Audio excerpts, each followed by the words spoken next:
So, live listeners last time know that I had some serious issues with Audio Hijack, which seem to have magically sorted themselves right before we hopped on this call. So that's great. Yeah, I really was expecting you to have all sorts of issues, Mike, and yet it worked. Scary. Now what do we do? Now we record a podcast, I guess. Okay, I'm game. Before we do that, let's talk about YouTube. So YouTube. I've been going through Part-Time YouTuber Academy, and it's awesome. Learning all sorts of stuff, shooting all sorts of B-roll. But I understand you have done some stuff with YouTube too. Yeah, I'm taking a step out there and doing something that is borderline scary in the world of like content creator land, and that is that I'm taking the video courses that I've created and sold in the past and making them free and putting them on YouTube. So as we're recording this, the first of, if you followed me, you know that I've got two versions of working with OmniFocus. And there's one that was recorded in 2016, which is fairly extensive. But right now I'm in the middle of releasing one video a day from the 2019 version of that, which shockingly, there's a lot of that video course that remains relevant in OmniFocus land. I don't know if that's a good thing or a bad thing, but I know there's a ton of it that is still almost picture perfect for what is in OmniFocus today. So if that's of interest to you, you can check out my YouTube channel and you'll see those videos releasing one every day. So I guess by the time this releases, that almost that entire course will be up by the time this releases. There you go. Super fun. Yeah. Super I'm on scary. the test flight for the new version of OmniFocus, but it has been taking forever to come out. Yeah. Yeah. It's a pretty ambitious rewrite, but in terms of functionality, it's, I don't know. I mean, I don't use it daily, so it's not fair for me to say there's nothing new there, but it's not, it's gonna be a lot of like behind the scenes, under the hood type stuff is my understanding. So Sure. it kind of sets it up for from a technical perspective for future success. But if you're expecting a complete revamp of the entire OmniFocus system, that's not what you're going to get. No Kanban boards, to my knowledge. I think there was way back at one point they talked about having the ability to share projects and work on them collaboratively. And that never came to fruition. And I feel like that's the one that I continue to see people talk about, but it's not there yet. Is what it is. Anyway, if you're interested in that course that I've put together, you can go check out YouTube. Super fun. We will definitely link to that in the show notes. I mentioned the Part-Time YouTuber Academy. I've also been doing a bunch of stuff behind the scenes to make more YouTube videos. I think I committed to the time this one goes live that there would be at least one new non-sermon sketch note video as a distant action item follow-up here. So I've got a little over a week to get that out, and all the pieces are in place to do that. It'll be pretty close, but I think I can still do that. So at this point, can you tell us what it's about? Because if you're gonna commit to this, you could tell us what it's about because it will have released. That's a good point. I have a bunch of ideas. I haven't decided which one to film yet. Probably need to do that like tomorrow, but in the next 3 seconds. No, I can't tell you what it's about yet because I haven't decided. But I have lots of ideas. I've been doing lots of writing. I just started the Ship 30 for 30 course as Part-Time YouTuber Academy is wrapping up. I've also signed up for another course, which overlaps it by a week. Perfect. So I'm busy. And then after that, I signed up for another course. Are you familiar with Pencil Pirates? No. What is Pencil Pirates? I believe the website is pencil-pirates.com, but it is essentially a course on sketching your ideas to communicate more effectively. It looks a lot, the website anyways, looks a lot like sketchnote type stuff. And that's something that I do on a regular basis anyways. So I feel like this is going to, all three of these things are going to come together in my final YouTube vibe, I guess, for lack of a better word. Okay. So I don't have all the custom drawings and things for the YouTube video that I'm going to release in the next 8 days. That one's probably just going to be short talking head type video, but this is kind of where I see all this going for me, is consistently writing. And then that writing ends up as podcast topics, as newsletter articles, maybe some blog posts, YouTube videos, and then the visual aspect of that, building off of the stuff that I've been doing with sketchnoting to make those YouTube videos a little more interesting. Sure. I'm excited for you. I'm really itching to see these. Me I'm too. sure you'll do great with it. Thanks. But that is it for follow-up. So if it seems like we're kind of talking about lots of non-follow-up things in order to fill the time, we kind of are, because there was nothing from the last book. The follow-up list was exactly empty. Yep. So we're done with it now. I'm not sure what kind of follow-up you can have from a Viktor Frankl book, but I will reiterate, if you missed that one, definitely go back and listen to the episode. And I would also say definitely go back and read that book. Yes to Life was the last one that we covered. But today we are covering The Messy Middle by Scott Belsky, which is a very, very big book. It's a monster. Do you have any idea how many words are in this book? I'm kind of curious. Oh, no. Did you figure it out? No. I know it's like 370 some pages, but I don't know how many words are in it. Yeah, it's a lot. And the format of the book is sort of like the Seth Godin book that we covered. What was it? The Creative? Or The Practice. The Practice. That's what it was. Where it's a whole bunch of really short chapters and basically sharing a single truth, a single idea. And very much like Seth Godin, there's a lot of stuff that is condensed here into these short chapters. This book is 380 pages. The pages are pretty small print. There's a section in the middle where the print gets even smaller, but I would argue that it could have been probably 3 times as long. Do you think that's accurate? It could be, yeah. I mean, there's a bank of, if you look through like the table of contents in this book, and there are so many points here that's like, okay, there's 3 pages on this one. It's like, dude, that could have been a chapter.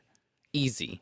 Very easy. And then you go to the next one, like, oh, that could have been a chapter. It's probably more than 3 times. Like, this could have been a multi-volume set very easily. Yeah. Because what he's doing is he's condensing his experience and the things that he's learned into these smaller chapters. But the positive side of that is there's a lot of meat in this book. You can tackle it chapter by chapter. You don't have to crank through all 380 pages necessarily. That's the good news. The bad news is we did. Yes. Yeah. Which is why I was curious about the number of words, because if the average nonfiction book is 60,000 words, this is probably 90 plus would be my guess. Do you think it's that, or do you think it's higher than that? I think it's higher than that, but also the formatting of the book, like each title page, half of the page is just the title. And it's a pretty big book and the pages are big, but also a lot of them are not filled up. Like the second or third page, for example, the end of the chapter, they don't go all the way down to the bottom. So it's really hard to gauge how much white space is in this book.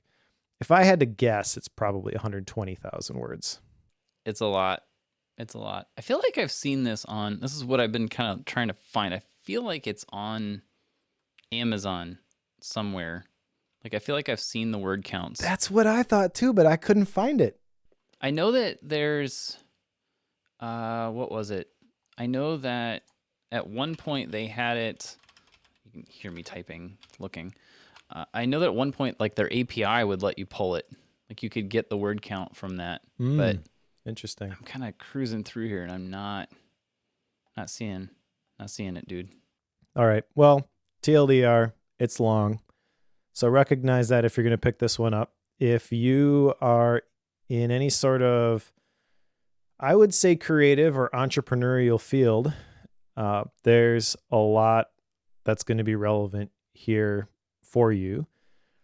Recognize at the beginning Scott Belsky's perspective as he writes this book. He is the author of another book called Making Ideas Happen. And he is also one of the founders of the Behance Network, which was a network for creative professionals that got purchased by Adobe for $150 million, I think. Yep. Yep. Which sounds like a lot of money until you start comparing it to some of the other acquisitions out there, like WhatsApp for $19 billion.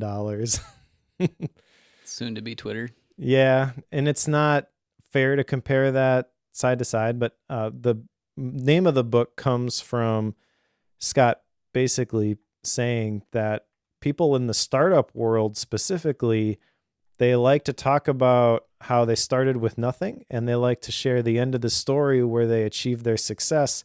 Nobody talks about the middle. And the messy middle, as the name implies, is it's not simple upward trajectory. There's a lot of missteps and a lot of mistakes that you make along the way, a lot of small course corrections, and there is this visual, the relative joy of creating, it's called, right at the beginning, where it starts up high like this, then goes down, and then like goes up a little bit and goes down again, and kind of over the long term trends back upwards. But I feel like anyone who has tried to create anything online can instantly relate to this visual. Easily, because it seems like, oh, I got this new thing, let's go for it. And then you realize like you have to succeed with it and keep going, and it's like, okay, then there's like this big dip of despair almost, where you realize just how big and complicated and drawn out this thing could be. And you have this like almost stair step with some valleys and maybe some higher peaks, and like you have some of that going on until you slowly work your way up. Hopefully, not everybody does that, but that's the intent, right? To slowly work your way up that graph. And people like to talk about the very beginning. Oh, I had this great idea. And they like to talk about how we sold it for $1 billion, but they don't tell you what happened between those 2 points. And between those 2 points is exactly where he's getting with this book. Yep. So recognize the perspective. Like I said, he's in the startup world basically. But if you are put off by that culture or that doesn't appeal to you at all, I would argue there's still a lot for you in this book. So give it a shot.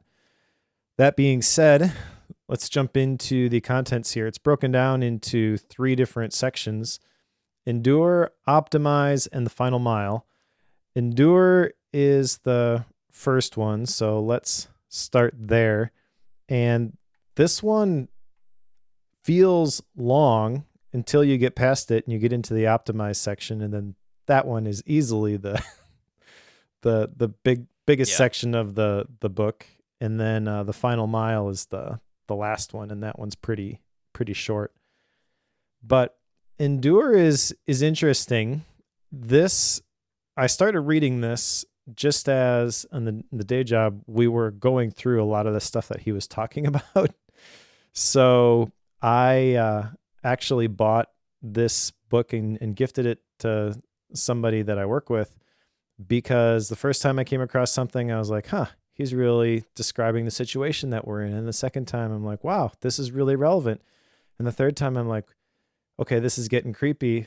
The fourth time I'm like, okay, I'm just going to buy it. I hesitated to give somebody a 380-page book and say, here, you should read this. But I did.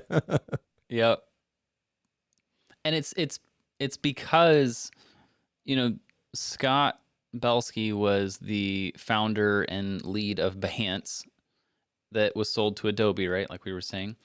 But he also was a part of a group that was like helping companies and consulting and with like startups and such. So he's done a lot of that consulting thing with many, many companies, even after he did some things with Adobe. So because of that, he has seen this process up close and personal many times and knows what he's talking about, which is why, as you read this, it really doesn't seem to matter where you're at, whether it's with your day job or whether it's with some things you do on your own off hours. Like, it seems like there's something in here that's going to strike a chord, whether you're there now or whether you were there or whether it's in the future. Like, you can see this just about at any point in your walk here. So that might be why, Mike. Yeah. But you're right. Gifting a 380 page book to somebody is always like, should I do this? This is not going to be comfortable for you. Yeah.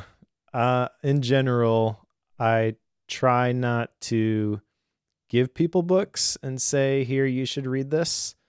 I found every time I do that, people don't read them for the most part. Right. If people ask me for recommendations, I try to get back to them and say, these are the ones that I would recommend, and then leave it to them to pick up the books themselves. By the way, this is totally off topic, but I do not loan out my books. I've had a couple people ask me, hey, can I borrow a book? I'm like, nope, I'll buy it for you. Yes. Yeah. Every time. Yeah. In this Endure section, there are, again, separate breakdowns. So there's a whole bunch of chapters here. If you're thinking about this in the mind map section, like there's different colors for Endure, Optimize, and the Final Mile. But then under Endure, there are subgroupings before you get to the chapters. So the subgroupings here, I'm not going to read all of them for Optimize because there's a million of them. But just to give you an idea how this book is broken down, under Endure, leading through the anguish and the unknown, strengthening your resolve, and embracing the long game. And then you get into the individual chapters, which there are a gazillion. And then in my mind map, you get the individual ideas that I thought were worth jotting down for each and every chapter. I think there's roughly 5 chapters total where I did not jot anything down other than the title. Otherwise, almost every single one of these has at least a couple of different points, which kind of illustrates how dense this book is. I also stopped trying to write down one-liners isn't the right description, but there's a lot of things that Scott says in a certain way that is very distinct to him.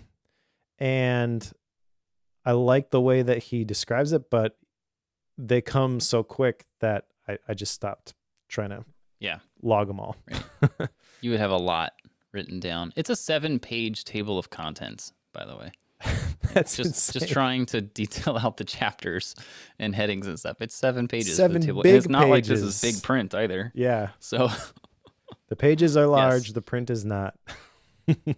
Correct. Do you have the book right next to you? Do you want to like show Yeah. how thick it is on the stream here? Yeah. So here's this monster. See if I can get it in here. Yeah, it's substantial. It's a couple inches thick. It's also pretty big, and all of the text is pretty tiny. Yep, it's little. If I can get this to go the right way. Yep. Anyway, yeah, it is a substantial book. So when we say it's 300, and you and I talked about this ahead of time, it's like it's a 80 page book, but there's not a whole lot. I mean, there are some blank pages in here, but the text is so small that it makes up for it. So yes, it's not a very quick. It's not a quick one.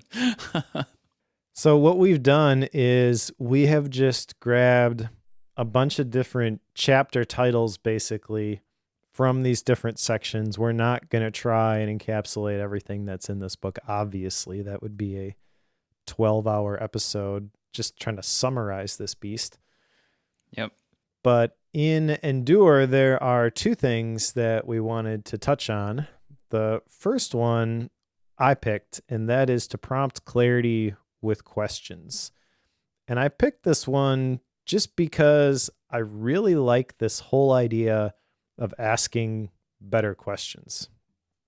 So I actually reached out to Mark Champagne, author of Personal Socrates, and was like, hey, you want to come on Focused? And he's like, yeah, sure, let's do it. which kind of caught me off guard, but turned out to be a really cool episode. Yeah. So I will link to that in the show notes here. But his whole thing, obviously, Personal Socrates, is a single question could completely change your life. And the whole book was on asking better questions. And so that's what I thought of when I got to this question or this section. A couple of things I jotted down here is that breakthrough often comes from a new question or problem to solve. If you're struggling to find an answer, change your question. And the perfect question is the key to clarity. And these are all different ways of saying, yeah, keep asking questions from a business perspective as well. So Personal Socrates, personal's in the title, felt very individual. And I liked how at the beginning of this book, Scott's talking about doing this from a business perspective as well. Yeah, because he's really jumping into the process. And again, these are small chapters. Like we're only talking about a 3-page section here of prompt clarity with questions. But in this process, that particular piece is a part of the bigger heading of strengthening your resolve, which I think is absolutely fitting in the way that he is pitching it, because asking these questions around what is it your business should be doing, what is the product, what are your customers trying to, like, what problem are you trying to solve, like those types of questions, and those aren't all what he was saying, but that type of process is one that as you're going through it, it helps you get a clear head as far as what to do and how to move forward. And the clearer you are about that path forward and the more definition you have to that, that's where some of that resolve strengthening can come. Like that's all tied together. Thus the two are in the same place. So I'm absolutely with you. Like asking these questions, like it's not something I've done a lot of in the past, at least not prior to reading Personal Socrates. That book kind of changed my path on that. And now I ask questions all the time. And I've learned that I don't like that because you have to confront yourself quite a bit when you start doing it, which is good. It's just uncomfortable sometimes. So yeah. So when you say you don't like it, you mean that it's uncomfortable or it's challenging, yes, but not that you're going to stop doing it anytime soon. It's the childish view of I don't like it, but the adult version of I'm going to power through it anyway. Yep. So. Yep. Yep. And a lot of it, it's kind of shocking to me as I reflect on Personal Socrates and I reflect on this book. There's a lot of it coming down to basically just self-awareness.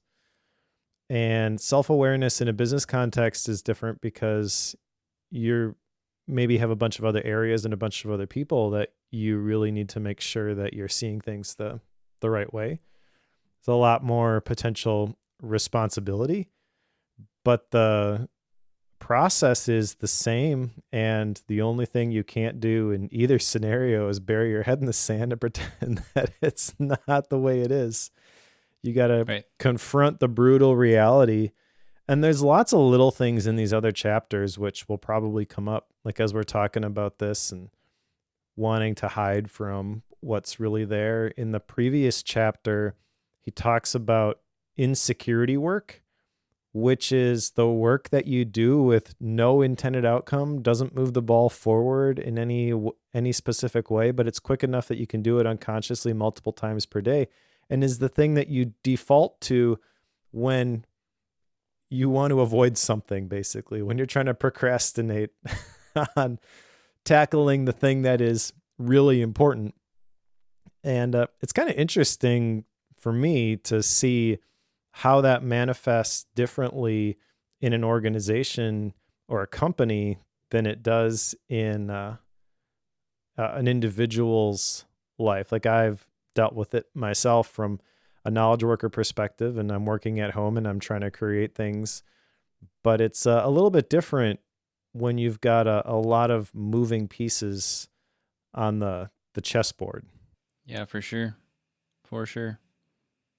Yeah, and one of the other, so if we kind of continue in this endure piece, unless there's something more you want to say here, Mike, because I feel like this next one is one we could spend some time on. But yeah, go for it. The idea of and how does he put it here? Sometimes a reset is the only way forward. So think about the basis of this book. You've got a company or a product or something that you're building. The beginning's exciting, the end is exciting, the part in the middle is a challenge. So what do you do in the middle when you hit these challenges? And his point here is that sometimes whenever you've got everything moving forward and it's not working and you're having issues with it and it continues to be a pain, sometimes the best thing you can do is completely reset the entire process. A lot of times, if you're in bigger companies, a reorganization or something happens, or entire departments get dropped and moved around and such, like stuff like that happens. And we think of things like that as a bad thing, but it can be a very good thing if you're willing to see it for what it is, because sometimes that reset, or as Mike put in his newsletter, a pivot, whenever you make that change or that slight diversion from where you were going to begin with, like that can make all the difference. Like that can completely change the way that your whole company and product operates in a very good way, and can help you get onto the path of being successful with it and getting through that difficult season in the middle, right? So that's one that I know, like I'm in the middle of a major one right now with all my online stuff, and there's stuff on the channel like we were talking about earlier that's going on. So if that's something that's got to happen, then you need to jump in head first. But it's not always fun to do that. And having the guts to say, I need to do a reset or I need to do a pivot is not always easy to do. It's not always easy. I would actually say it's almost never easy. But that's true. By the time you realize maybe I should pivot, it's absolutely necessary. I would argue. Yep. Seems like once that thought crosses your mind, the answer is yes. Yep. Yeah, it's past the point of debating by the time you typically realize it. At least for me, I think that's true. But also, like you were talking about, there's a lot of value in embracing that. The things that are valuable and worthwhile in life, it seems to me, are always difficult to do. It's never easy. It's rarely fun. But you just have to push through it and get to the other side. It requires a vision, knowing that this is a season and this too will pass, and believing that what you are doing is the right thing long term for, in this case, the organization, but it could be the family, the team, whatever. Doesn't make it any easier in the moment to say, we have to make this really difficult decision, and people won't understand sometimes when you say, trust me, this is in your best interest. But that's what leadership is. The more I study it, the more I see it in action. The things that really help you level up in life are the ones that you tend to want to avoid, but when you can't or when you choose not to, they cause you to rise to the occasion. And when you're called upon to get to that level, you almost don't even know if you've got it in you at the point that you're being asked to do it. It's really, really scary. But then once you do it, it's like you're like a rubber band being stretched out of shape. That's a bad thing, but this is in a good thing. It's like you're never going back to the way that you were. Your capacity has now increased. You are a totally different person than you were prior to this crisis happening. And when you think about everything good, every sort of transition from one season to another, any sort of upgrade is going to require that kind of crisis and that kind of change. You've got to go through it. So once you understand that this is part of the process, and you know that this is kind of the gateway, this is the thing that's going to get me from where I am to where I need to be, you don't have to dread it. It doesn't make it easier in the moment sometimes, but if you can step back and realize how necessary it is and big picture view, you can create and manufacture the motivation that you need to get through it without being so emotionally distraught. There's a section later on. I was trying to find it, but I'm not seeing it. It's in the optimize section, but he gets to where he's talking about putting yourself around people who have been through a lot, of difficulties. Mm-hmm. And, something kind of along the same lines is there's a quote by C.S. Lewis that my wife has on the wall. Let's see if I can get this right. Love is something more stern and strict. I think it's strict, maybe splendid, than mere kindness. And that's always struck me a little bit like, wait, what? But when you think about it, when you've got someone who truly loves you, whether that's romantically or as a friend, then they are willing to tell you when things are wrong or go through the difficult things with you. And then when you come out of that, you're in a much better place because you've been through something difficult together. This is the classic when you've got friends who are able to stick around and they're around you all the time when things are easy, but the moment things get hard, they run away. Like that's exactly what we're talking about with that anyway. But once you've been through those things, those friendships and those people are the ones that are really tight to you. Like it's almost painful to not have them around. And this is very similar to that in that whenever you have folks with you who've been through those things, like you can grow from that. When you yourself are going through those things, you grow from that and you become a much better person at the other side.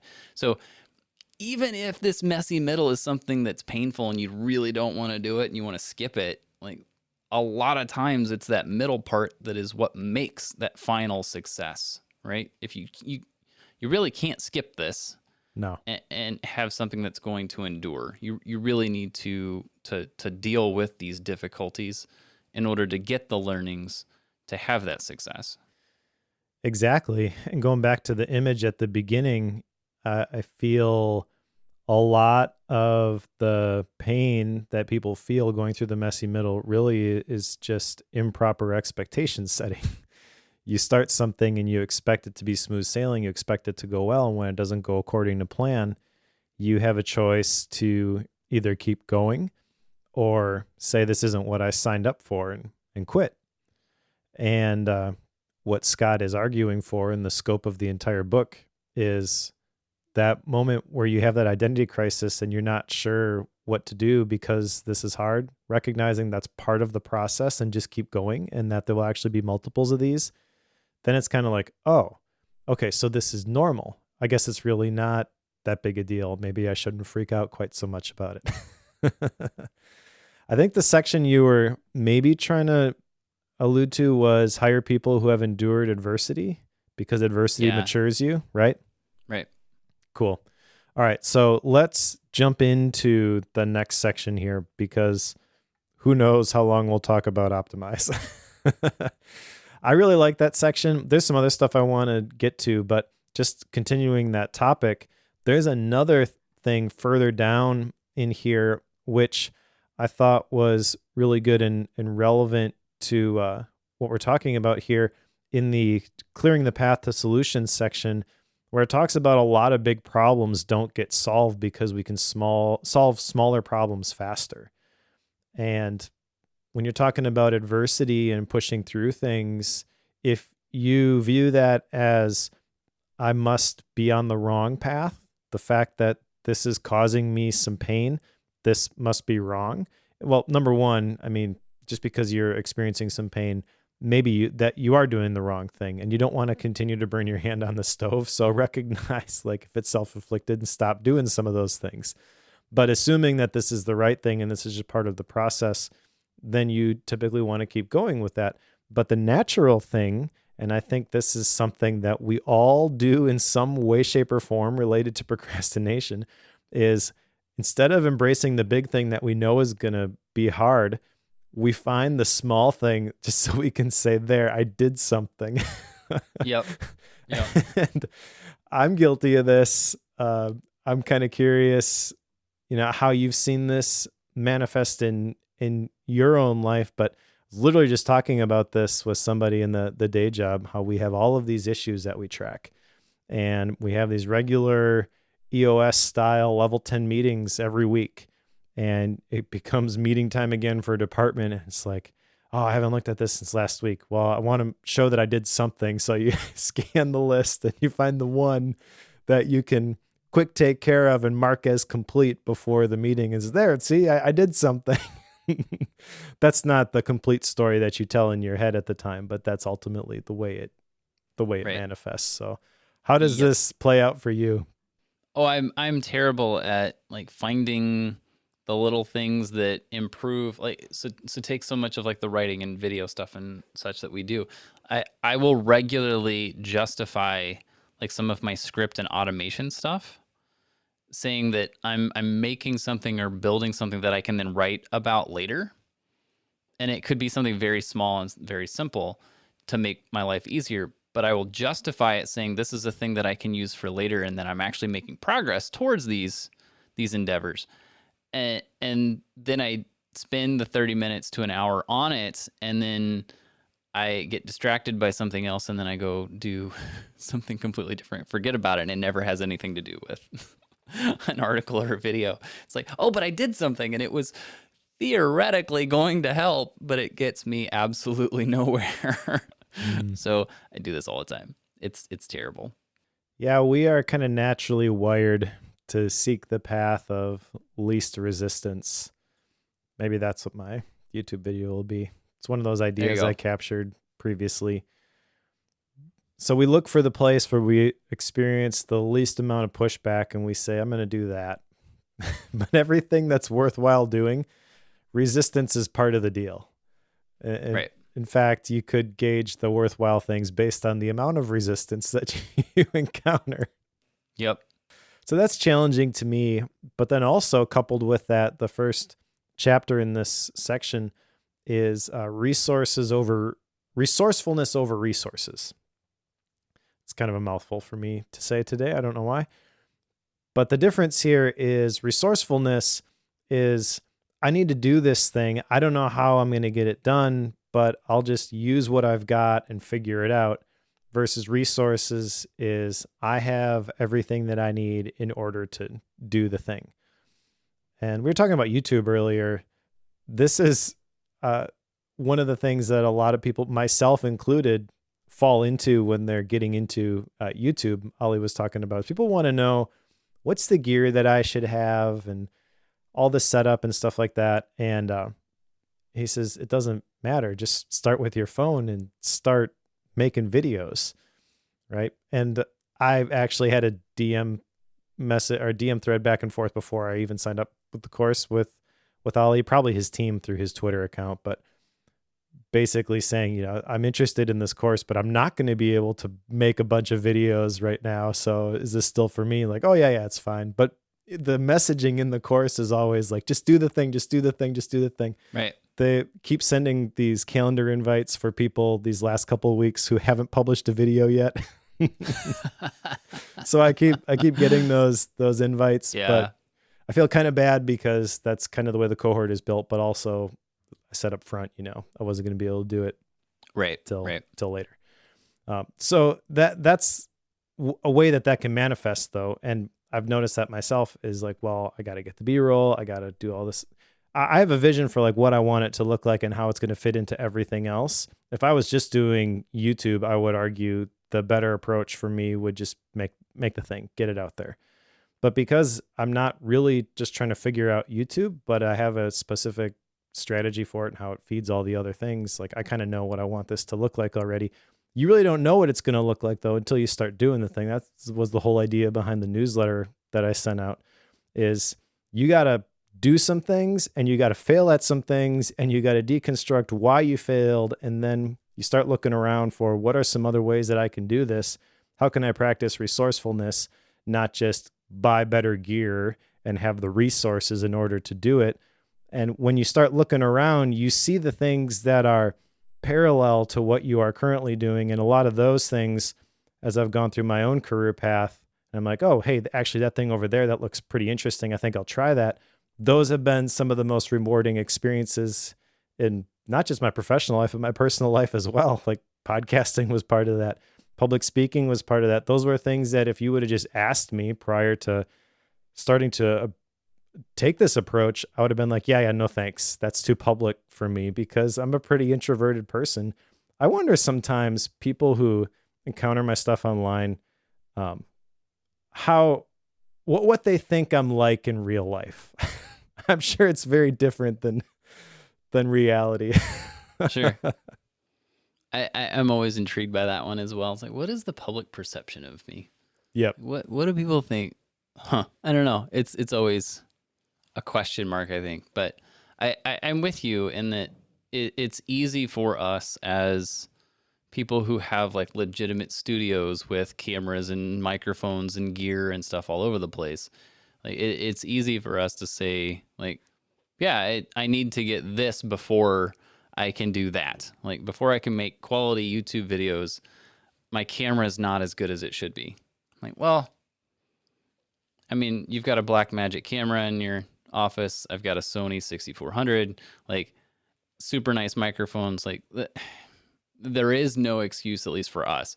Now, I say that, and yet I know of people who have done podcast recordings with just the ear pods that come with your phone. Mm-hmm. And in a couple cases, I know of people who are doing that, and you would swear they're using like a high-end microphone because of the way that they have edited that thing. So I'm aware that it is possible to do that sort of thing. I don't want to do that because I like the gear, but that's what a lot of us will do. Like, I can't do that until this. And really the answer here is like with the resourcefulness versus resources, like instead of spending your resources on gear or services in order to make something happen, like just go do it. Like find a way to do it without that and don't make the excuse. Like and this is common too. Like even creators, whenever you do get an income off of something, it's very easy for us to want to take that income and use it to upgrade the gear. Like that's the first reaction, Yeah. right? When actually the better answer is take that money and figure out how it would help your audience better, whether that's offering a new service or making it easier to consume the thing. Like I don't know what that all would be, but if you can focus on that as opposed to I want a better microphone or I really want that Rodecaster Pro, like whatever it is, because that was my thing for a while. And if you can do that, like you're better off. That's what Scott's getting at here. Yeah, and from a organizational perspective, there's even an additional difference here in that resources become depleted, but resourcefulness does not. And he actually says in this chapter that nothing disrupts resourcefulness more than a sudden influx of resources, which that statement kind of caught me off guard. So you can take somebody who's resourceful, you can give them a whole bunch of stuff, and then actually they lose the thing that made them successful in the first place, right? Which is kind of wild when you think about it that way. It maybe doesn't transmit totally to the example you were talking about, because the fact that you have the Rodecaster Pro does not mean that you are less likely to podcast now. It's not something that you're going to use up over time. But I feel like this couples very nicely with the next chapter, which isn't in the outline, but I just want to touch on it briefly. Initiative over experience, because people with initiative will often exceed your expectations. And I would say that the people who are resourceful are the people who have initiative. And he says, initiative is contagious, expertise is not. So if you're thinking about experience, which is how a lot of people will hire for a job, is you got to have so much experience or you have to have this title, whatever. All that means, if they've got the degree or they've got the certification, is that at one point in their life, they had a bunch of resources, right? It really is not a good indication of whether they are this scrappy, emotionally intelligent, can figure it out on their own type of person, which Scott is arguing in this section is so valuable for your team, because this whole section here is on building, hiring, and and firing, and really about how Jim Collins would say, getting the right people on the bus, right? These are the people who can help you build your organization, because you don't really know what this thing is going to be when you start building this thing. You just got to assemble these awesome people. And when you get enough awesome people together, something magical happens, and the idea that you had gets shifted a little bit, and what comes out on the other end ends up being much more valuable, much more precious than anything you could have done on your own. Yeah, I think I get what you're saying. It makes a lot of sense. But yes, you also have to be like, so much of it has to be a mindset, right? Which I think is what you're getting at. Yes. Like just choosing to be willing to work through things without just relying on money, right? Yeah. You got the money, it all gets easy.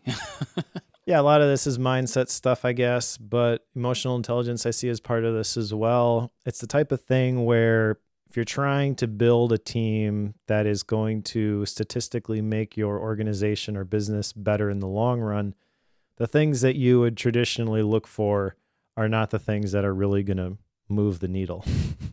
It's hard to measure resourcefulness. It's easy to measure resources. Right. Yeah, for sure. Which kind of leads into the next chapter I wanted to talk about, accommodate free radicals, because I feel like I am a free radical. I feel like you're a free radical. Free radicals, he talks about in this chapter, they are basically people who work different. They are unbound energy sources who work on their teams.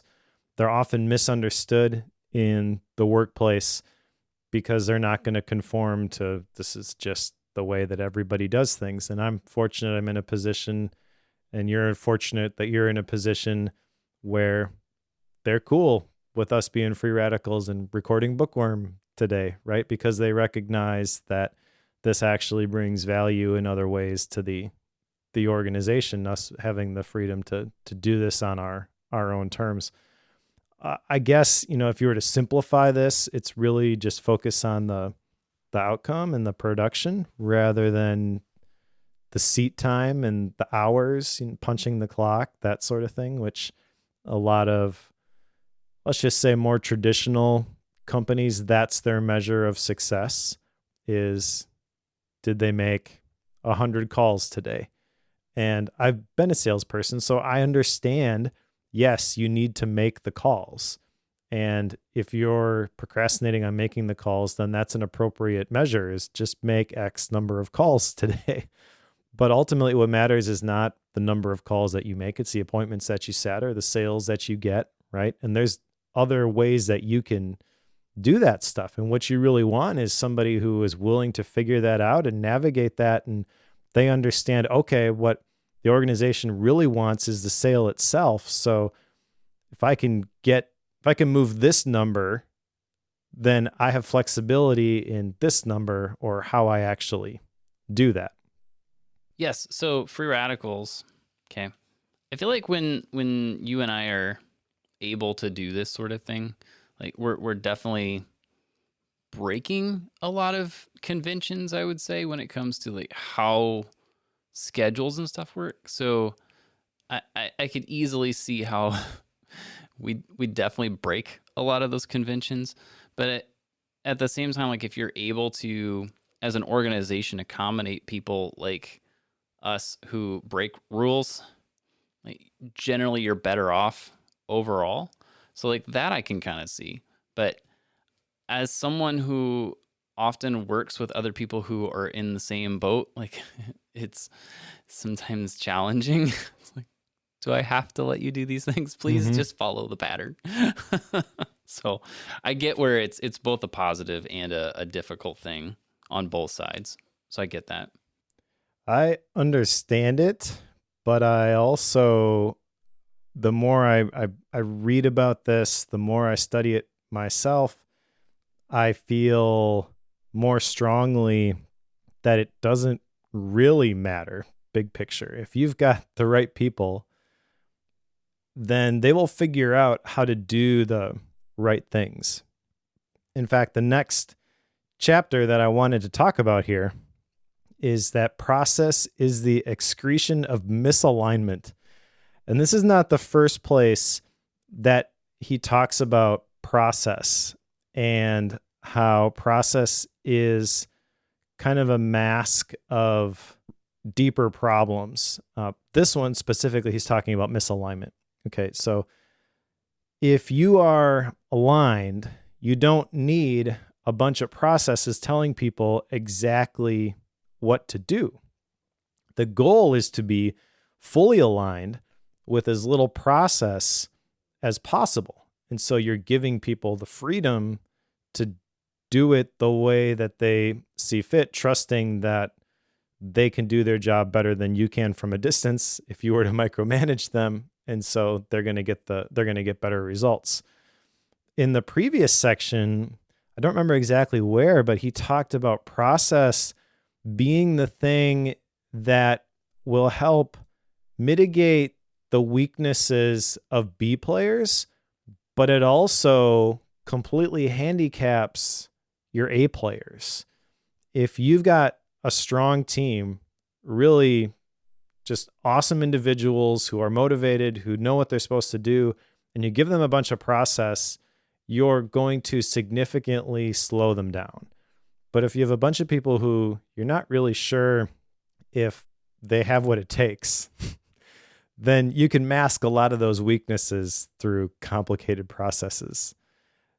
And I've been thinking a lot about this and work the system and document everything, right? And I don't know exactly where I land on this yet.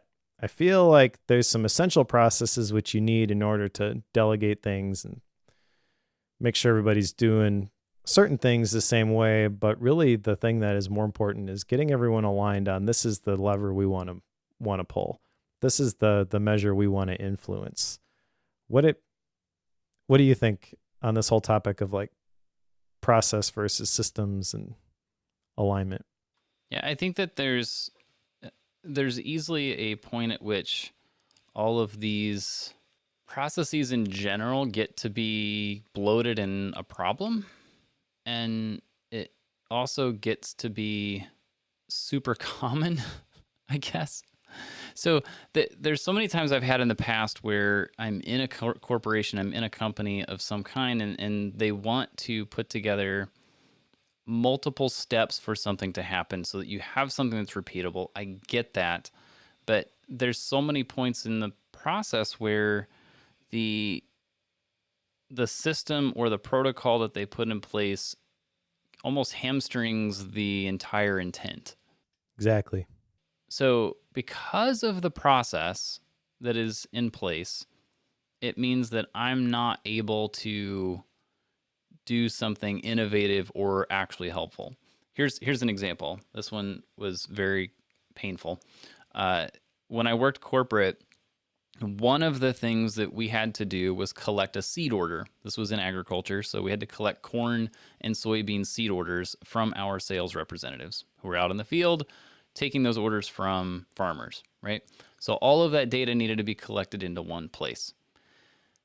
Because of the process, because of the system, in order for them to collect one order from one farmer for one field in the entire United States, it had to get entered in 3 different places, and it had to match in all 3 places, and it had to use all of the fancy, I can't even think of what they were. It's the process where it's ownership by the person when it leaves the truck versus when it goes onto the truck. I forget what those terms are anymore, but it was all of that stuff. And the sales reps were the ones that had to enter these things 3 different places.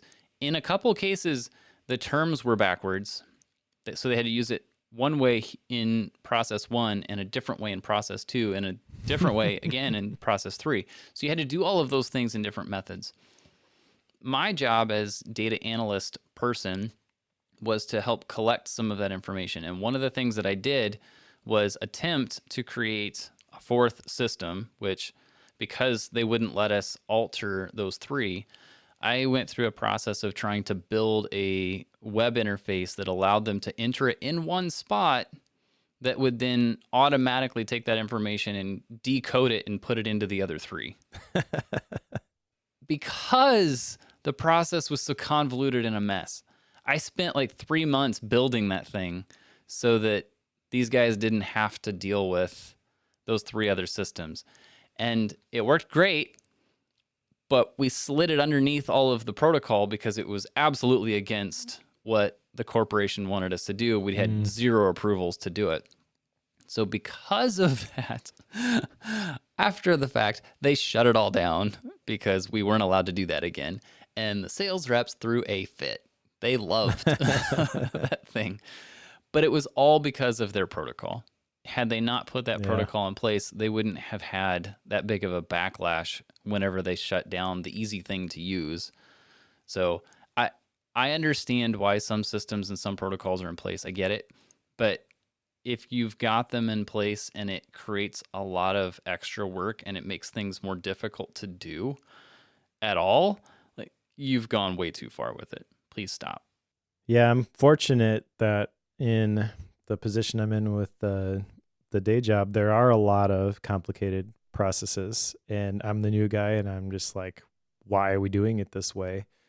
And everyone seems to be on board with letting me try to figure out new things. But it does require blowing a lot of stuff up, which makes people nervous. And I understand that, like, going back to the Colby stuff, I am a high fact finder, a low quick start. So if I was on the other end of that, I would be freaking out. I get it, but I also see the importance of the alignment and how that makes everything so much easier. It reminds me of something that I read at one point. I don't remember where it was, about the 2-horse rule. You're probably familiar with this, kind of makes the productivity circles. But if you've got 2 horses and one can pull 300 pounds and another can pull 150 pounds, that's an example that I had heard. Together, they can pull not 450 pounds, but there's a force multiplier that's applied. So it's more like 900 pounds when they're pulling in the same direction. If they are not pulling in the same direction, then it actually gets harder, which is why process at least, keeps that from happening. But the best thing that you can do is if you've got smart people say, this is where we're going, and then you can activate that force multiplier. And I think as I reflect on work the system, now I have to go back and reread it, but I'm thinking through all my big takeaways from that. And my question would be, if I need to make all that documentation, do I have the right people on this team? Yeah. Yeah. Because that to me is not just part of the process, but you've got to ask yourself why. Why is this documentation necessary? Is it because people don't understand? If they don't understand, why don't they understand? Is it because they disagree? No one has convinced them that this is the right thing to do? Are they incapable of understanding? Are they like actively rebelling against the vision of leadership? Like, there are other issues to be unpacked here rather than just get the individual to do the thing. Right. I know there's many times when my underling, as I refer to him, he knows I call him this. He's so my assistant. He handles a lot of like the Sunday morning repetitive stuff, and there's a checklist that he goes through every Sunday that helps him make sure everything gets done. And I feel like when we talk about systems and protocols, something like that is very helpful, because like that's not a system or a process in place to make sure that everybody complies. That is so that it's not forgotten. Mm-hmm. And I know that we have a handful of like procedures and protocols here at the church that we follow, but the ones that are documented, not all of them are. The ones that are documented, we've been trying to make sure we put a why section in there. It's like, why does this exist? And that helps significantly, because when we hand it over to somebody, like somebody who's new, an organization that's new to the building, they're not familiar with how we do things here. Like, who does the setup? Who does the cleanup? If you need tech help, what do you do? Like, all of those questions, like there's a whole standard operating procedure for all of that. And each of those sections has a why underneath of it so that people who are brand new to us know where all that stuff came from. And that has actually been more helpful than just telling people what it is they're supposed to do, follow suit. Like, it doesn't become that. It becomes here's why you need to operate underneath these methods. Otherwise, bad things happen, and we don't want you to have those bad things happen. So that I find helpful.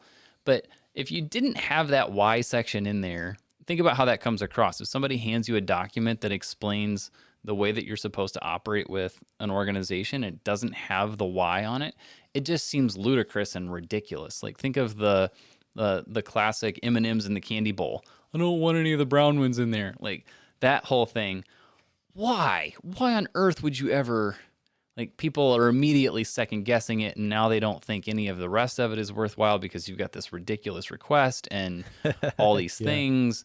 Like, when we have people, outside guests, come in and they always give us their tech needs, every once in a while they'll have a rider that comes with it that says, like, they need this many water bottles, or they want a table of this size, and like they'll have all these things that they want. We have had one person who came in who had the M&M thing on it, and it had something about they didn't want more than, I think, 100 M&Ms in a bowl or something like that. It was about M&Ms legitimately. And I know that someone here saw that and they're like, what? Can we cancel them? Like, we're not dealing with this. So, but there was no why involved with it because they didn't explain the purpose of all of that. Now, people who've been around it know that story and why it's there, but if you're not familiar with it, it just seems ridiculous. I'm rambling at this point, but you get my point, I think. I think that is actually an exercise in getting alignment from an outside source, though. I mean, they don't have the time to build the relationships and to establish trust. They just need to know these things that are essential for me to do this thing are going to get taken care of. So I actually think that's totally fine. And I think the one that you're talking about, the checklist, that's also totally fine. Mm-hmm. Now imagine if that checklist had all of the detailed instructions on how to do each thing and was an entire manual that you had to crank through every single time, right? That's going to be cumbersome. And I understand why you want all those processes documented and why you've got the why there. But why do you do that in the first place?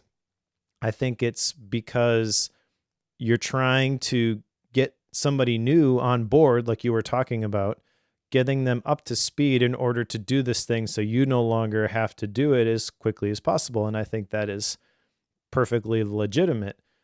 As I was reading this section, though, I kind of was thinking more about the team itself, though, kind of like the talent that we have assembled here. Do we have the right people? And that's where the process, I feel, can work against you. Because if you have very regimented process and you insist on everybody following it, that's fine at the beginning when you're getting up to speed. But if all they do is follow that detailed process to the letter every single time, you're just delaying finding out whether you've got the right people there. At some point, as scary as it seems, you need to ask them to think for themselves. And maybe that's a radical thought in the business world. I don't know, but seems kind of obvious to me. Yeah. At the same time, though, I can think of teams that I've been on where when it comes to writing and such, like, I'm not incompetent. Like, I know how that process works. I've done it for years. Like, it's not a new thing. Publishing blog posts, like, I know what I'm up to with that. And I've been a part of teams where that's my job, is to do some of that writing. And yet there's difficulty for me to know what it is that's needed, like in the specific scenarios. You know what I mean? Like, I know my side of it, but how do I work with you with that? And that interface between me and the other person has almost no process to it. And without the explanation or without the communication, it can become a detriment in itself. And part of it is because Sure. they trust me so much in that I can do a good job, that there isn't a process in place when I would really like to know, when do you need this in respect to a published date, and what is it you need?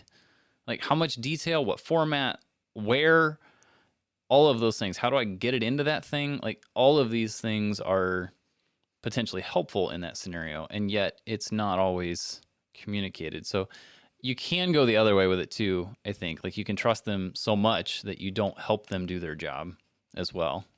Yeah, I think I agree with that. I think the middle ground here would be kind of the next point on the outline, which was something you wanted to talk about. That simple is sticky, right? Yeah. Yeah. If you're trying to delegate a process so you no longer have to do it anymore, telling them every bit of information that there is to know that's going to happen on this Sunday morning is going to quickly overwhelm them and make it much, much harder for them to get to the point where they can do it on their own. Right. Yeah, I wanted this part in the outline here because, and this isn't a chapter heading. I think this is the only one on our list here that's not. It's a quote that's inside of one of the explanations of a chapter. But simple is sticky. Like, that quote stood out to me because there's a lot of things where you may have a process, a system, a way of working with someone else that is somewhat complicated. And the moment that you work towards simplifying it and consolidating, condensing, bringing it down to something much more manageable, like, that tends to stick, and it tends to not change very often. So the simpler it is, the more likely it is to hang around. So I find that fascinating, and it's partially because of my own drive towards, like, simple productivity systems. Like, that's becoming a thing that I'm trying to work towards. Thus, like, dropping tasks in the middle of my project notes and being able to pull them out of it just because it's simple. Like, that sort of thing is more what awesome. It does work well. So, like, that is something I'm pushing more for, right? Is the simplicity side of it. And I think that there's a lot to be said for it. And yet a lot of, if we stick with productivity systems, at least the ones that I've done in the past or that I've learned from in the past, are fairly complicated. They may appear simple on the surface, but on the backside, they are complicated. And that's not helpful. Like, on the face of things, it has to be simple, and behind the scenes, it has to be simple. Communicating meeting notes should not be a complicated process. Figuring out how many people you had in an event should not be complicated. Like, don't overcomplicate these things. Make them simple. And the simpler you make it, the more it's going to stick around. Thus, simple is sticky. Yeah. For reference, go back and listen to The Great Mental Models, Volume 1, where we talk about Occam's razor. Yep. Yep. The simplest solution is the best solution. With my fun little underling, we keep using that term. I've referred to Occam's razor with him many, many times because I love him, but he jumps to the most complicated, convoluted solution to anything that's wrong. Like, this video isn't showing up on that screen. I'm sure the memory is overloaded and the fans are cranked up and it just can't get the video out of the port. Like, or the TV's off. Like, it could be something that's simple. And we go up and hit the power button, and guess what? It comes on. Oh, okay. Like, I love him, but jumping to defend the underling here, I feel like for someone who takes an analytical approach to solving problems, that is a learned skill. It is. To try the obvious things, because when you're trying to figure out all the different reasons why this could be, and you tend to think, well, of course people tried this before they brought it to my attention. No, they probably didn't. Correct. Yep. The classic, like, have you tried restarting it? Everyone will tell you yes. Mm-hmm. But I can run a quick command in terminal and find out what the uptime is on that computer. And I know when it was last shut down or restarted. I can figure this out. And when someone tells me it's been restarted, guess what my first thing is I do? I open a command prompt and find out. And if the answer is no, they didn't, I will do it again. So, yes. Yeah. Simple. I like it. One more in this optimized section, which you picked, but I also was going to pick: make a plan, but don't plan on sticking to it. They mentioned my favorite Dwight Eisenhower quote in this section: plans are worthless, but planning is everything. Yep. This was the one chapter in the entire thing, actually, where I felt like he didn't do a great job of defining. Like, obviously, he starts on the strong foundation with that quote, but maybe it's just because I have kind of studied this and have my own synthesized my own thoughts on this. But yeah, like I felt like I could have written this maybe a little bit more effectively than he did. Just this one section. That's it. Cases where it could have been a long chapter, and it's one that you really, really like, so you wanted him to make it a longer chapter. But that's it's actually completely the same fair. As all the others. Yep, completely fair. Oh, Mike, we do this all the time. We do.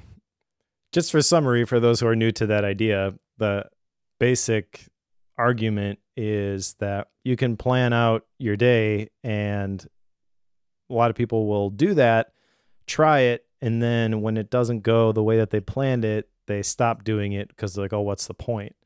But the point is the clarity and the intention that comes from creating the plan. It's not having the plan itself, it's the act of creating it that provides the value. And there's a whole bunch of additional things I would add, especially for an individual around creating a plan. But he did talk about some of the big stuff, like building in the margins. So when something goes over or something finishes a little bit early, you can kind of shift the plan and accommodate things. But yeah, it's different when you're talking about doing this in a startup than you are in a typical knowledge worker planning their day.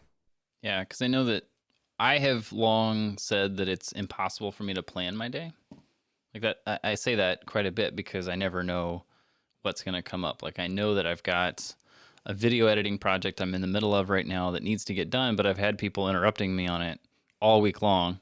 I'm probably going to have to pull some long hours tomorrow to get it done. Like I know this, but yet I have to take some steps away from it like I'm doing here today because I can't look at it that long I can't look at it for 12 hours straight. Cannot do it. So I have to get some breaks from it. It's what I was doing before we started here. It's what I'm going to do when we're done. So that sort of thing is something I have to do because of the focus needs and such. But anyway, planning the day, like I know that I'm going to have a lot of distractions throughout the day. And I've long said, like, I can't nail down when I'm going to do what. But yet I have, even as I've said that, I've usually had this morning, even if it's just mentally, this morning I need to get this done, this afternoon I need to do that, and somewhere between here and lunchtime I need to get these 3 things accomplished. Like I haven't formally written out like an hour by hour thing, but I kind of know when certain things need to happen that day. So because of that, I kind of have a rough plan for what I'm going to accomplish that day. But I also know that like it's not going to happen the way I visualized it. Maybe that's why I don't want to write it all down because I don't think it's worth it. Yep. Yep. Exactly. So we're creating an action item for Joe here. Yeah, sure. Write it down. And then it's just, yeah. So we could potentially do that. I'll take that. That's fine. I'm writing it down. I'm legit writing it down right now.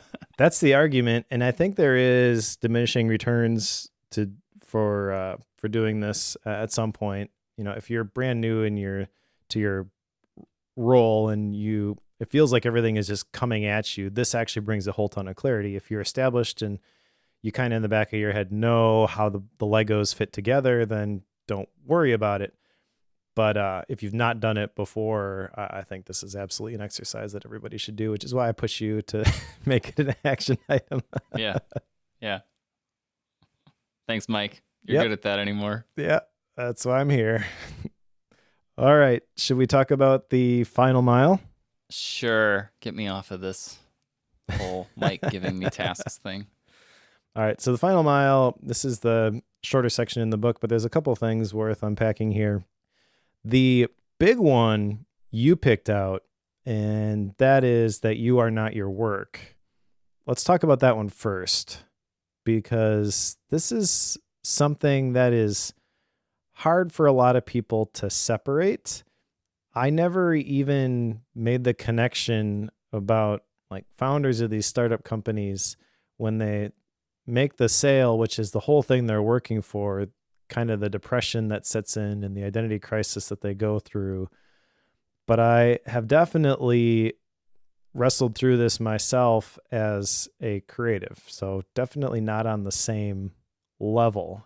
He shared some stories in here about his grandpa who sold a company and kind of went into depression afterwards. And there's a whole bunch of tangential topics there about finding something new to do after that and things like that. But I think the thing we should focus on here is that your identity is not solely in your production. Your value is not tied to what you produce. And I feel like we've talked about this a lot, and I kind of sound like a broken record at this point, but I also feel it is extremely important to hammer this home as often as we can. You are not what you do. And it's so hard though, and this is why I wanted to talk about it again, because it's difficult to do this separation. It just is. And I feel like I keep wanting to bring it up and keep talking about it, partially for my own benefit, and partially because I know that just about everybody I talk to struggles with this. It doesn't seem to matter what your industry is. I know that I've talked to farmers that struggle with this one. Like, you can do everything right and it still fails. Like, it can happen. So this is something that I know, and when that happens, people can go into depressions and really bad places because the thing that they were working on failed, and they feel like that's a reflection on themselves. But this actually, one of the things that comes back to my mind whenever I process this is the book Thinking in Bets by Annie Duke, and the concept of you can have all of the information in front of you and you can make a solid decision. It doesn't turn out the way you think it will, and it could be a bad result. That doesn't mean you made a bad decision. That just means that things didn't go the way you thought they would. But given the information you had at the time, it was the right decision. And if you could look back on it, yeah, you'd probably change it. But if you didn't have the 2020 vision, the hindsight side of it, then you would have made the exact same decision ahead of time, like beforehand. So because of all that concept, like, you have to be aware that whenever you're making something, whenever you're doing work and you're creating things, whether it's putting in a water heater or making a video for YouTube and anything in between, it doesn't seem to matter. The things that you're producing are not you. And just because the quality of that thing is something that some random person doesn't appreciate, it either means that's the wrong audience for the thing, for the video, for the work that you're doing, or you're just in the learning process and you need to get better at it and your skills aren't there yet. Whenever I listen to some of the early podcasts that I've ever recorded or watch some of the videos I first made, I cringe. This is why creators don't like to go back in the archives to look at things, right? Yep. Mike, when's the last time you went and looked at your first or listened to your first podcast? Not going to happen. Have you done this recently? Nope. No, don't do it. It's scary. You don't want to do it because you grow and you get a lot better over time. So you don't want to make that your identity, the thing that you're doing. You have to somehow separate those two. Thus, I feel like we need to keep bringing it up because it's something that's really hard to do. Well, the other thing I want to talk about is related to this on the inverse.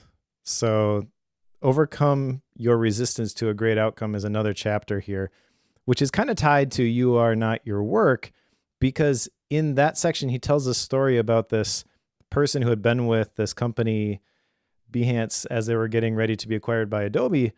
And they kind of all knew that this was coming. And this guy just kept doing dumb stuff, saying stupid things. And Scott's like, this is really out of character for this guy. Why is he sabotaging himself? We're about to get this big payday and he's trying to get himself fired. Right. And he tells his wife, and his wife's like, oh yeah, he doesn't, I forget exactly what she said, but she knew exactly what it was. And she's basically said, he doesn't feel like he deserves it. And so next time he did something, Scott cornered him in the conference room and he's like, you deserve this success. And the guy's like, what? And he says it again, you deserve this success. And then the guy breaks down, no issues from that point forward. Right. Kind of Goodwill Hunting style, right? It's not your fault. Yes. Yes. Which seems like a ridiculous story, but I really like that one. And I feel like this is something that I have wrestled with. Not to that degree, but as long as you think you have to, your value is in what you do. If you get a better than expected result, there is the tendency to say, I don't deserve this. And you can kind of self-sabotage in a way. And you feel like you've got to put more effort in, or you got to do more work, or you got to make more sacrifice. This wasn't as hard for me as somebody else. So you compare yourself and you say, well, this must not be true. So you don't embrace the good side of the scenario. And I've been thinking about this a lot, not as it pertains to this particular book, but for myself personally, the phrase that comes up is give yourself permission to dream again. Like we get conditioned over time to thinking like, oh, it's not that easy. And I'm not that good. I'm not that talented. I'm not that smart, whatever. And you temper your expectations. You temper your goals. You temper your vision based on what you think you are capable of. And I do believe that we are all capable of more than we realize. Kind of like we were talking about at the very beginning. We don't really know what we're capable of until being asked or forced to rise to the occasion. And so I've noticed that myself, just kind of being like, well, this is probably what this is going to look like. And I think it's unhealthy to try to be too realistic when you're thinking about your future and what you want to see happen. I think it's good for you to assume the sky's the limit. Like one of the questions I've been thinking about is, what would it look like if you were wildly successful in whatever area, however you want to apply that? I feel like that's a worthwhile thought exercise that can bring a lot of hope. Yes, absolutely. Because I feel like there's so much that can be done whenever you're willing to explore and be creative again. Mm-hmm. It's easy whenever you follow this. So follow the path here, right? So you've got the beginning idea. You've got a business you're starting. You've got an online thing you're going to start, whatever it is. You're going to be an HVAC guy. So whenever you first have that idea, like it's the initial high, right? But whenever you come back off of that, the mundane can really get to be overwhelming. And there is a point at which you're like grasping for air and you're just trying to power through.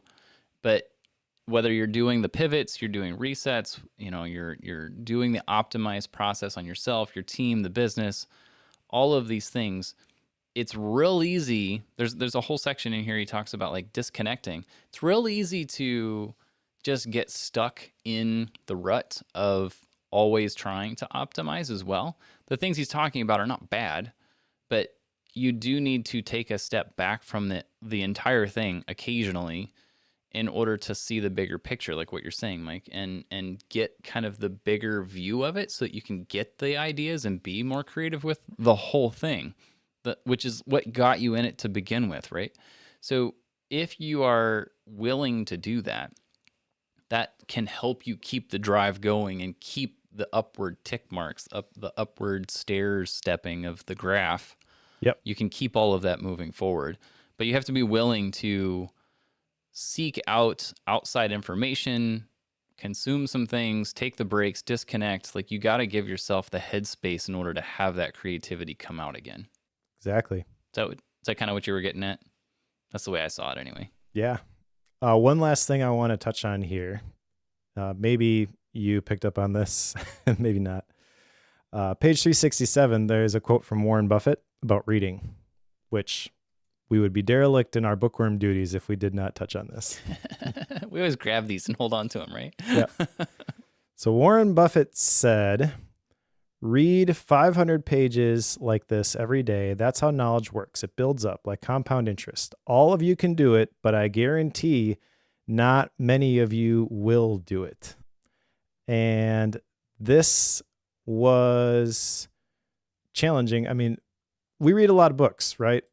But I read this and one of my action items is actually to read more. Yep. Because he's the very talking bottom about of my list here. It says read more. Yeah, it's basically syntopical reading, right? But on a larger scale. And when I heard Warren Buffett talk about this, I was like, yeah, I need more dots. I feel like I've been collecting them, but I could do more. Yeah, I wrote this one down as well, and it's exactly the same. Read more books is what I wrote down. And I don't know when or how that's going to happen given my life right now, but I want to at least make an effort towards it. So I don't know what the answer is quite yet, but by next time I want to get that answered. Right. But I at the same time, we read a lot, right? And when you read a 380-page book in 2 weeks, that's not small in what we're doing. So knowing that and knowing the volume of reading that we do purely for the show, and knowing that we want to both take on more than that, my challenge to you, dear listener, is to do half of that. See if you can read it. Like I would maybe we should do a monthly or a quarterly challenge of sorts, to have like a book club sort of thing where you got to read a book that we pick in a month. Like, it's not reading it in 2 weeks. Like, we'll let you know 4 weeks ahead of time, and you can read it in a month, and we'll cover it together. I don't know what that is. I feel like we should do something like that. You need to read more. I need to read more. All right. Have we done it? Have we worked through this giant tome of the messy middle? We have picked out some high peaks to cover, yes, from this thing. Yes. All right. So do you have any action items? Well, you gave it to me, so yes, you're at fault. All right. But you have to go first. Okay, fine. So I have 2 action items. One is to read more books, as mentioned. And then there's another part from the final mile here where he says you're either part of the living or the dying.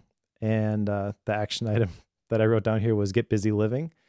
And I feel like I kind of do this already, but I do want to take an approach to my daily routine, like my ideal week, the things that I do on a regular basis, and reconsider again why the stuff that I do is on there.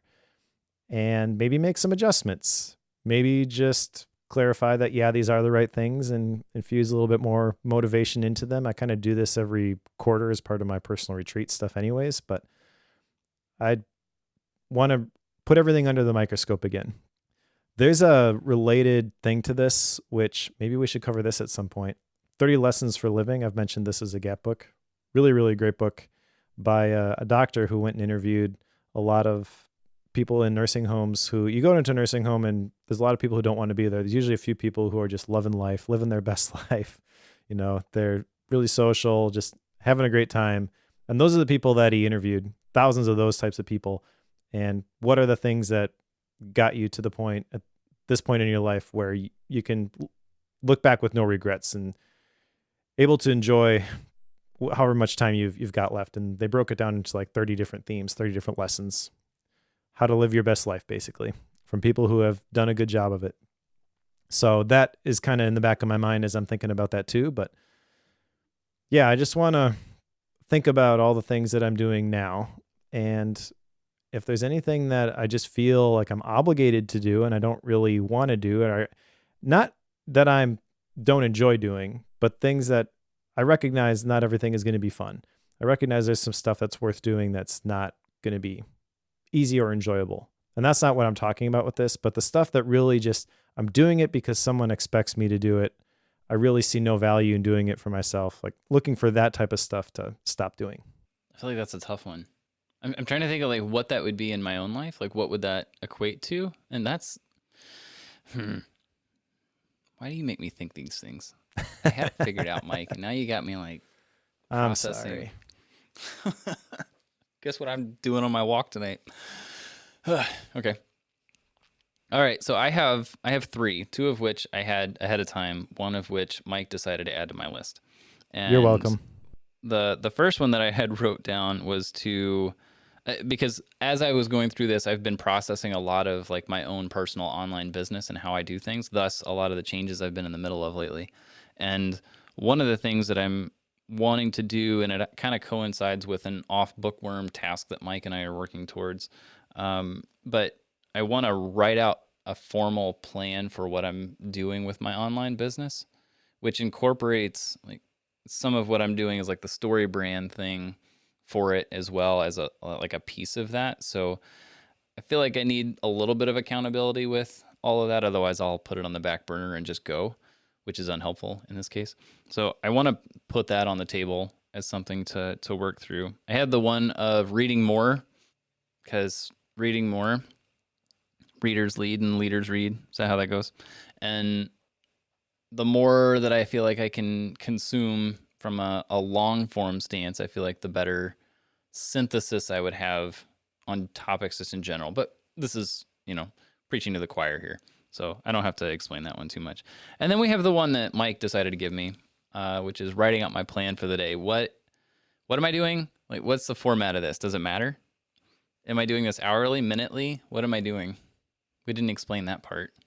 I would say hourly. Hourly? So Yep. Decide hours before they happen? Is that the Yep. concept? Time block your day, basically. Is this the 24-hour thing, or is this my work day? What am I? How deep do I have to go here? I don't know. I was gonna say just the work day, but maybe you should do Oh, curses. I should have kept my mouth. maybe you should do every waking hour. Okay. Thanks, Mike. You're welcome. Hey, just so I have the record here, I got read more and writing out the plan for the day. What was the other one? The writing out a plan for my online business. Oh, okay, gotcha. Yep. All right. So plan for the day, all waking hours. Curses. Sorry. All right. Maybe you'll thank me after you do it. Hopefully. We'll see.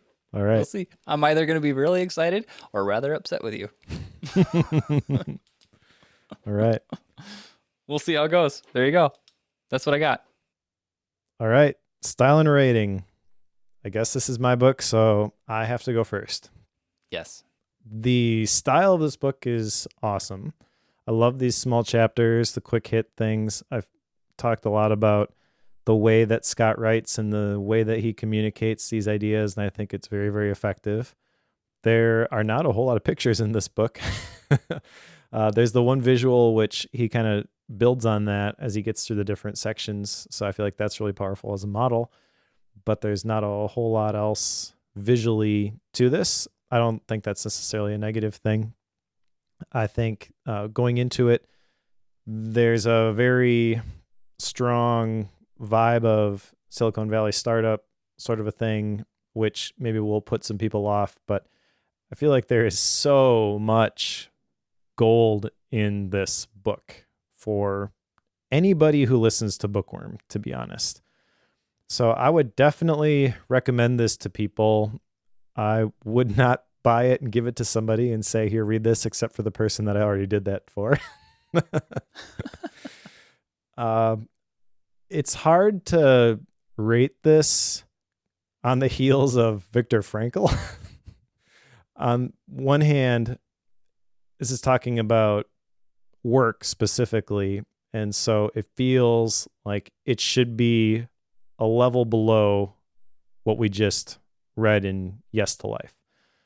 And I do think that is an accurate perspective to take when considering the subject matter, especially some of the stuff that he shares in here about you are not your job and things like that. It's kind of like chill, Yeah. Work isn't everything, which when you consider the audience, these are the people who struggle with this the most. So very reassuring to hear him say that there's a lot of really cool personal stories, a lot of really cool insights, a lot of really cool famous people that he's met, and like, this is what they told me, and I didn't even realize the value of what they told me till years later when something else happened.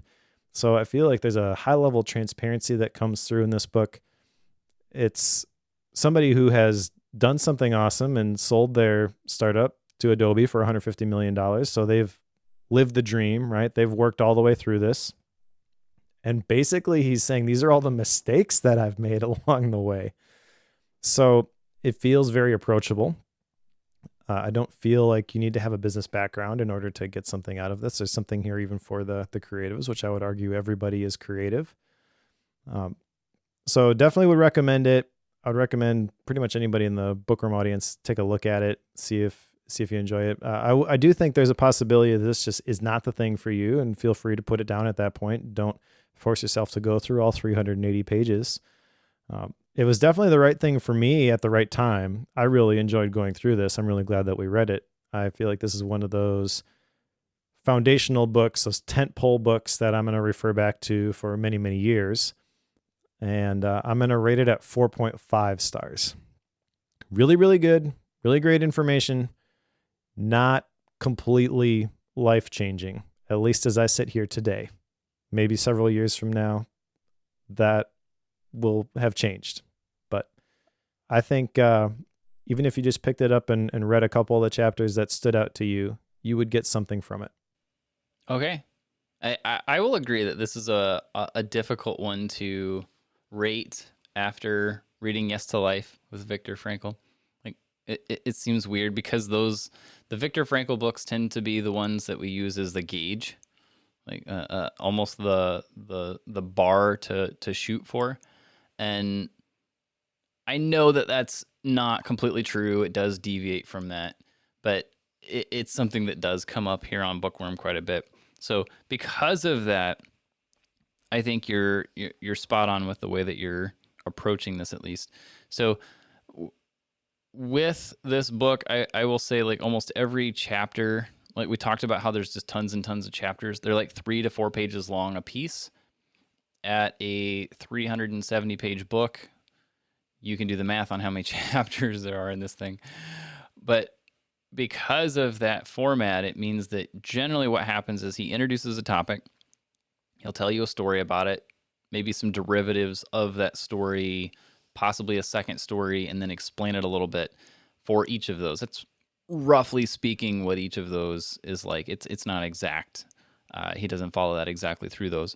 But I find that process is one that is fairly common. It's fairly easy to grasp and easy to understand. And I'm glad that he took that approach here, because there are so many different little subtopics in here. The one thing that's a little weird to me is that the through line between all of them isn't always clear, right? We haven't really talked about that in broad scope. Like each individual chapter can stand alone for the most part. Not completely, but pretty close. And because of that, it's really easy, I find, to pick it up and jump somewhere in the middle. Who was it? Tim Ferriss that was trying to do that? Like each chapter was designed to be a standalone book almost, was the way it was intended. I don't remember if that was 4-Hour Workweek, 4-Hour Chef, something like that. One of his books, I think he had that process he was trying to do. This isn't intended to be that way, but it almost does work that way. I kind of struggle to see the through path between each of those, but I also am not so sure that that's necessary in the way that this is supposed to be followed. The way that he's got the 3 pieces here of endure, optimize, and the final mile, because of those big overarching headers, I think it's fine. It just was a little weird to me. That said, like, so much of this, I feel like you're absolutely spot on. This hit me at exactly the right time. Very grateful for having gone through this right now because of some of the stuff I'm trying to do in simplifying a lot of my off hours work that I do. And because of that, this hits me perfect timing wise. So I feel like there's not really been a better time for me to go through this. This is one I've known about for a long time, just haven't had a reason or time to pick it up. So thanks, Mike. Thanks for doing that. As for a rating, I'll join you. I think 4.5, despite some of the question marks I have around it. But I think that's absolutely right. I think there's a lot of super good value that you can get from this, especially if you're somebody who's running a business or is considering it, or you work for some place that, pays you and you do work for them. My guess is you'll see a lot of things in the business that are happening, and that might inform your way of helping guide the business out of those. So I feel like it does have a pretty wide reach, and yet I would be very selective in who I specifically told you should read this. To your point earlier, like there's a lot here, and to the wrong person, it could give the wrong idea, I think. like if I give this to my boss, he'd be like, wait, hold up. Why do you think we're in all sorts of problems? You don't think we're past all of this? Like that would probably be the perspective he would get. And that's fine. Just different. So right. I would be aware of that. All right. Let's put the messy middle on the shelf. What's next, Joe? Next is Steal Like an Artist by Austin Kleon. I think I got tired of Mike telling me about this and then me not having read it. So here we are. I feel like it's time we read this. Mike gets to reread it for the 17,000th time, I'm sure. So I'm excited about this one. It'll be good. Have you only read it once, or have you read it more than that? I think I've read it twice, but it's not something that I read every weekend like you make it sound. So that might have been a slight exaggeration. Yeah, that'll be a fun one. So yeah, Steal Like an Artist. And then what, Mike? What are you gonna put on us after that?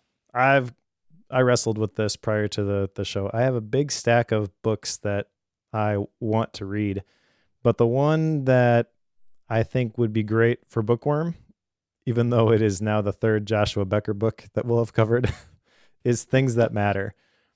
I have heard from people that this is the book that Joshua Becker was meant to write.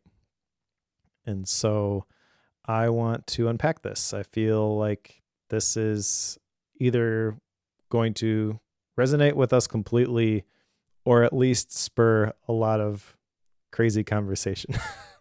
Yeah. Yeah, I hear you. I think that'll be good. I really do. So, since we're both going to read more, what's your gap book, Mike? I've got one right over here called Digital Zettelkasten by David Kadavi. I don't know how to pronounce these last names. It's a short book. It's like 70-some pages.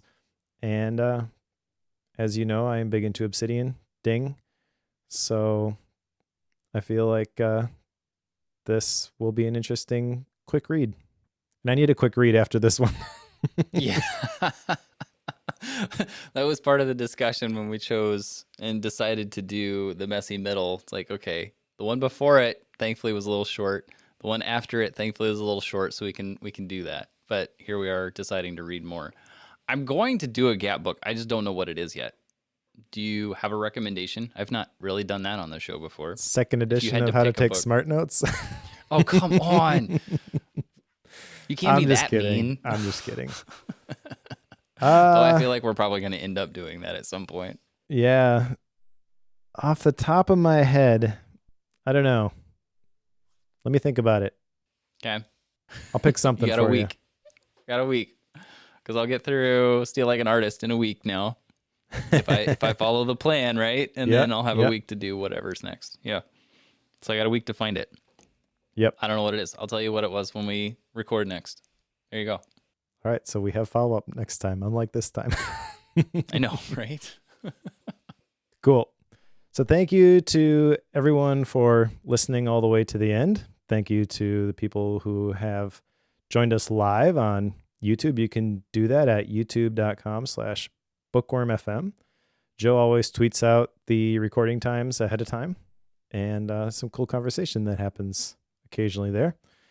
We see it all, and it influences the discussion. We don't always respond to it directly, but for anyone typing in that chat who's wondering, yes, we do see all that stuff. So thank you for chiming in.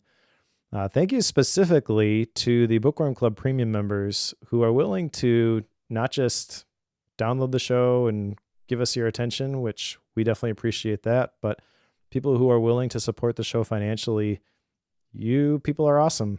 If you want to become a premium club member, you can go to bookworm.fm/membership, $5 a month, $50 a year, which you get for that in addition to our undying gratitude and the knowledge that you're helping keep the lights on here. All the mind map files that I put together for the books that we read, PDFs and editable MindNode files themselves, a couple of Gap Book episodes, Bookworm 4K wallpaper.